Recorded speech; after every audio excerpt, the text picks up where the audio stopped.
high-tech climbing frame, a dragon on wheels. Wexford found the shop where Dora, a week ago, had pointed out to him in the window a sweater she liked. Addresses, it was called, with the chocolate shop next to it, and a wool and crafts place, knits and kits, on the other side. Wexford was not a man to hesitate or deliberate over a matter like this. Besides, Demeter, the health food shop opposite, was already closing, and the jewellers next to it were lowering the fancy gilt lattice-work bars inside the window. He went into Addresses and bought the sweater, the transaction taking 4 minutes. By now shoppers were being hustled out, even Grub and Grains, the cafe, having someone suspiciously like a bouncer on its door. And the lights were dimming, the leaping spouts of the fountain slowing, subsiding, until the ruffled surface of the pool into which it played became glass-like. Wexford sat down on one of the wrought-iron benches that were ranged along the aisle.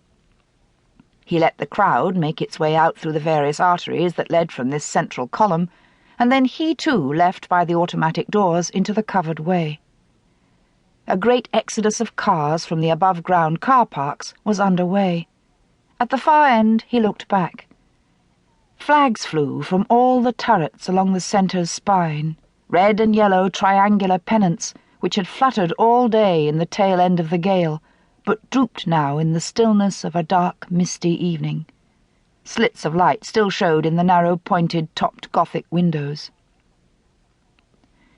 Wexford found himself alone here at the entrance to the underground car park, the only evidence of those hordes of shoppers being their abandoned trolleys. Hundreds of these jostled each other in higgledy-piggledy fashion, and would no doubt remain here till morning. A notice informed their users that the police took a serious view of those who allowed a shopping trolley to obstruct the roadway. Not for the first time, Wexford reflected that the police had more important things to do, though how much more important he was only to realize later. The planners had decreed that this car park must be subterranean. He came into the lift, and the stairs by way of a metal door whose clanging reverberations could still be heard as the lift descended. Wexford heard its echoes, and at the same time feet pounding up the stairs, the feet of someone running hard. That was something else, he remembered later. Down here it was always cold, always imbued with an acrid chemical smell, as of metal filings awash in oil. Wexford stepped out of the lift at the second of 4 levels, and came into the wide aisle between the avenue of pillars. Most of the cars were gone by now, and in their absence the place seemed more desolate, uglier, more of a denial. Of course it was foolish and fanciful to think like this. A denial of what, for instance? The car park merely served a purpose, filled a need in the most practical, utilitarian way. What would he have instead? White paint? Murals? Tiles on the wall depicting some episode of local history? That would have been almost worse. It was irrational that the place reminded him of a picture it did not in the least resemble, John Martin's illustration of Pandemonium for Paradise Lost. His car was parked at this end. He didn't have to walk the length of the place, under the low concrete ceiling between the squat uprights, into the wells of shadow, but merely cross over to the bays along the left-hand wall. There was an echo down here, and the sound of his footsteps rang back at him.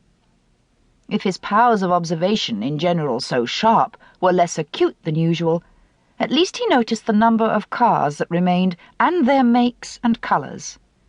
He saw the 3 between him and the middle of the car park, where one ramp came up and another went down. One on the left, a red Metro, and diagonally opposite it, on the right, parked side by side, a silver Escort and a dark blue Lancia. The woman's body lay between these two, closer to the Escort, concealed by a shroud of dirty brown velvet which made it look like a heap of rags. Or so they told him afterwards. At the time, he saw only the cars, the colours of their bodywork not entirely drained by the cold strip lights, but muted, made pale. He lifted the boot lid and put inside it the dark blue bag with